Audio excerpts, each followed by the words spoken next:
Hello guys, இனி நம்ம dear my name ட்ராமாவோட part 2க்கான வீடியோவை தான் நம்ம இப்போ பார்க்க போகிறோம். போன பார்ட்ல நம்ம ஹீரோயின் அவங்க பாய் ஃப்ரெண்ட் யாருன்ற விஷயத்த கண்டுபிடிச்சிருப்பாங்க. நம்ம ஹீரோயின் என்னோட நேம் உங்க கையிலேயே வந்திருக்கான்னு சொல்லி ஹீரோ கிட்ட கேட்கும்போது ஹீரோவும் கொஞ்சம் தயங்கிக்கிட்டு அது போலலாம் எதுவும் இல்லைன்னு சொல்லிட்டு அங்கிருந்து கிளம்பி போயிடுவான். இதுக்கப்புறம் நடந்த விஷயங்களை தான் நம்ம இந்த வீடியோல பார்க்க போறோம். நம்ம ஹீரோயின் ஒருவேளை நம்ம இந்த விஷயத்துல ரொம்ப அவசரப்படுறோமோன்னு நினைச்சிட்டு இருக்க சீனை அப்படியே கட் பண்ணி நம்ம ஹீரோவை காட்டுறாங்க. பார்க்க போனா ஹீரோக்கும் ஹீரோயினோட நேம் வந்திருக்கும். ஆனா எதனால இவன் நம்ம ஹீரோயின் கிட்ட அப்படி சொல்லியிருப்பானா, ஃபர்ஸ்ட் டைம் நம்ம ஹீரோயினை பார்க்கும்போது நம்ம ஹீரோயின் டாம்பாய் லோக்குல இருக்கிறதையும் அது மட்டும் இல்லாம ரோம டார்லிங்னு சொல்லி கூப்பிடுறதையும் நம்ம ஹீரோயின் பையனா இருப்பாங்களோன்னு சந்தேகப்படுவான். அதுக்கப்புறம் நம்ம ஹீரோயின் ஜென்ஸ் டாய்லெட்ல இருந்து தான் வெளியே வந்திருப்பாங்கன்ற விஷயத்த கவனிச்சு நம்ம ஹீரோயின் ஒரு பையன் தான்ற முடிவுக்கே வந்துருவான். இப்போ பிரசன்ட்ல இந்த விஷயத்த பத்தி எல்லாம் நம்ம ஹீரோ நினைச்சு பார்த்துட்டு இருப்பான். அப்போ என்னோட சோல்மேட் ஒரு பையன் தான் நானும் யோசிச்சுட்டு இருப்பான். இதுக்கு அடுத்த நாள் காலேஜ்ல இருக்கும் போதும் ஹீரோ இந்த விஷயத்த நினைச்சு பார்த்து பிரம்ம பிடிச்ச மாதிரி இருப்பான்.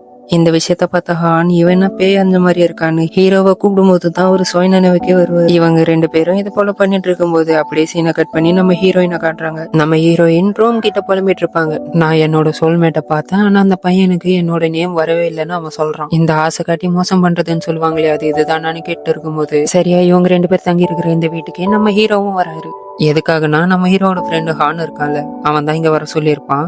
நம்ம ஹீரோயின் அப்புறம் அவங்க ஃப்ரெண்டு ரோம் அதுக்கப்புறம் ஹான் இவங்க 3 பேரும் ஒரே வீட்டுல தான் தங்கியிருப்பாங்க. ஹீரோவும் வீடு பார்த்துட்டு இருக்கிற விஷயம் தெரிஞ்சதுனால ஹான் தான் எங்க கூட வந்து தங்கிக்கோன்னு சொல்லி கூப்பிட்டுருப்பான். இதே நேரத்துல நம்ம ஹானை காட்டுறாங்க. ஹானுக்கு சந்தேகம் வந்துருது, ஹீரோ ஒரு வேலை போய் சொல்லியிருப்பான்னு. அந்த விஷயத்த நம்ம தான் எப்படியாவது கண்டுபிடிக்கணும். உடம்புல எந்த இடத்துல வேணாலும் பேர் வந்திருக்கலாம், ஆனா நம்ம எப்படியா அதை கண்டுபிடிக்க முடியும்னு நம்ம ஹீரோயின் கேட்கும்போது அதுக்கு நம்ம அவன் போட்டுக்கிற துணியை கழட்டியே ஆகணும்னு சொல்லுவாங்க. இந்த விஷயத்த கேட்ட நம்ம ஹீரோயின்லாம் ஐயோ என்னால முடியாதுப்பா, ஒரு பையனோட துணியை கழட்டி பார்க்கணுமா, ஏன்னா அவன் போட்டுக்கிற சட்டை தாண்டி கழட்டி பார்க்கணும்னு சொன்னேன், இதுக்கே அவ்வளவு ஷாக் ஆகுற நீ அப்படின்னு கேட்கும்போது நம்ம ஹீரோயினை திருன்னு முடிச்சுக்கிட்டு சட்டத்தை சொன்னியா நீ அப்படின்னு திருட்டு பார்வை பார்ப்பாங்க. அப்போ மேடம் எதை நினைச்சு அவ்வளவு பதறீங்கன்ட்டு கேட்கும்போது இதே நேரத்துல நம்ம ஹீரோ வீட்டுக்குள்ள வந்துடலாம். வீடு நல்லா இருக்கேன்னு சுத்தி பார்த்துட்டு இருக்கும்போது நம்ம ஹீரோயினும் ரோமோ ஹீரோ பத்தியே பேசிட்டு போயிட்டு இருப்பாங்க. அவனை எப்படியாவது நம்ம கண்டுபிடிச்சிடலாம், நீ கவலைப்படாதுன்னு சொல்லிட்டு போவாங்க. இந்த விஷயத்த நம்ம ஹீரோவும் கேட்டுருவான். ஆனா நம்மளை பத்தி தான் பேசுறாங்கன்ற விஷயம் தான் அவனுக்கு தெரியாது. நம்ம ஹீரோயின் ரோம அனுப்பி வச்சுட்டு திரும்பி பார்த்தா அங்க ஹீரோ நின்றுட்டு இருப்பான். திடீர்னு நம்ம ஹீரோவை பார்த்ததுனால ஹீரோயினுக்கு பேச்சே வராது. இவங்க தான் எப்படி இருக்காங்கன்னு பார்த்தா நம்ம ஹீரோவுக்கு என்ன பேசுறதுன்னே தெரியாது. உடனே நம்ம ஹீரோயினும் கையில வாட்சே இல்லாம எனக்கு காலேஜுக்கு டைம் ஆகுதுன்னு சொல்லி அங்கிருந்து நழுவிடுவாங்க. அங்கிருந்து நம்ம ஹீரோயின் நேரம் அவங்க பெட்ரூமுக்கு போய் ஹீரோ பார்த்த சந்தோஷம் தாங்க முடியாம அவங்க தலகணையை போட்டு குத்திட்டு இருப்பாங்க. இதே நேரத்துல ஹான் ஹீரோ கிட்ட நைட்டு ஒரு சின்ன டின்னர் பார்ட்டி அரேஞ்ச் பண்ணிருக்கோம், நீ அதுல கண்டிப்பா கலந்துக்கணும்டான்னு சொன்னதும் ஹீரோ அதுக்கு இல்லடா என்னால முடியாதுன்னு சொல்லிடுவான். ஹான் ஏன்டா அப்படி சொல்றேன்னு காரணம் கேட்கும்போது ஹீரோ சொல்லலான்னு வருவான். ஆனா ஹான் வாயில பாக்கான்னு வச்சுட்டு நல்ல பையனா நைட்டு வந்து கலந்துக்கோன்னு சொல்லிட்டு போயிடுவான். அன்னைக்கு நைட்டே பார்ட்டி பண்றதுக்காக எல்லாரும் ரெடி ஆயிட்டு இருப்பாங்க. நம்ம ஹீரோயின் மட்டும் கொஞ்சம் நர்வஸாவே இருப்பாங்க.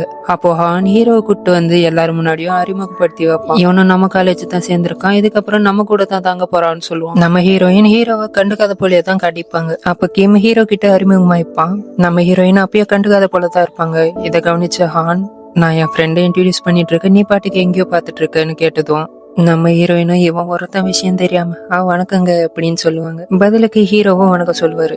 அப்போ கிம் நம்ம ஹீரோயின் வித்தியாசமா பண்ற விஷயத்தெல்லாம் கவனிச்சு அவளை அங்கேயே ஓட்ட ஆரம்பிப்பாரு. உனக்கு ஒருத்தருக்கு வணக்கம் வைக்கிறது கூட சொல்லி தரணுமா, நீ என்ன குழந்தையான்னு சொல்லி கிம் ஓவரா போட்டு ஹீரோயினை கலாச்சிட்டு இருப்பாரு. இதுல கடுப்பான நம்ம ஹீரோயின் கிம் பக்கத்துல போய் நீ இப்ப கண்டி வாய மூடலனா பாட்டில் எடுத்துவும் தொண்டிலே ஏறிக்கிடுவேன்னு சொல்லி மிரட்டுவாங்க. கிம் இப்படி மிரட்டிட்டு நான் உங்களுக்காக ஒண்ணு வாங்கிட்டு வந்திருக்கேன், அது உள்ள இருக்கு, நான் போய் எடுத்துட்டு வரேன்னு சொல்லி கிளம்பிடுவாங்க. ஆனும் ஹெல்ப் பண்ண வரேன்னு சொல்லி பின்னாலே ஓடிடும். இவங்க போனதுக்கு அப்புறம் ஹீரோவும் கிம்மும் மட்டும் தான் இருப்பாங்க. அப்ப நம்ம ஹீரோ கிம் கிட்ட ஹீரோயினை பார்க்க ஒரு பொண்ணு வருவாங்களே, அவங்க யாருன்னு சொல்லி கேக்குறான். அதுக்கு கிம்மும் அவ பேரு ரோம், அவளும் எங்க ஃப்ரெண்டு தான், ஆனா என்னை விட இவங்க 2 பேர் தான் ரொம்பவே க்ளோஸா இருப்பாங்க. எந்த அளவுக்குனா இவங்க 2 பேர் மட்டும் ரூம்குள்ள தனியா இருந்தாங்கனாக்கா அந்த ரூமே பயங்கர சத்தமா இருக்கும். எந்த அளவுக்குனா பயங்கர டயர்டாகி கத்துற மாதிரி இருக்கும்னு கத்தியெல்லாம் வேற காட்டுவான். இந்த விஷயத்தெல்லாம் கேட்டு ஹீரோ ஷாக் ஆகி வாயிலே கை வச்சிருவான்.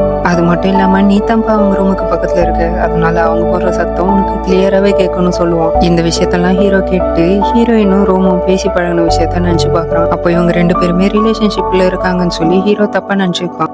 இவன் எதனால இப்படி புரிஞ்சுக்கிறான்னா ஸ்டார்டிங்ல இருந்து இப்போ வரைக்கும் நம்ம ஹீரோயினை இவன் ஒரு பையன் தான் நினைச்சிட்டு இருக்கான். அதனாலதான் இப்போ கிம் சொன்ன விஷயத்தையும் இவன் தப்பா புரிஞ்சுக்கிட்டு இவங்க 2 பேரும் லவ் ரிலேஷன்ஷிப்ல இருக்காங்கன்னு சொல்லி புரிஞ்சுப்பான். இப்படி தப்பு தப்பா விஷயத்த புரிஞ்சுக்கிட்டு நம்ம ஹீரோ என்ன பண்ண போறான், நம்ம ஹீரோயின் ஹீரோவோட உடம்புல இருக்கிற நேம கண்டுபிடிக்கிறதுக்காக இதுக்கப்புறம் என்ன பண்ண போறாங்கன்ற விஷயத்த நம்ம நெக்ஸ்ட் வீடியோல பார்க்கலாம். இந்த வீடியோ உங்களுக்கு பிடிச்சிருந்தா மறக்காம லைக் பண்ணிட்டு உங்களோட தாட்ஸை கீழே கமெண்ட் பண்ணிடுங்க. இதோட நம்ம நெக்ஸ்ட் வீடியோல பார்க்கலாம். Bye guys.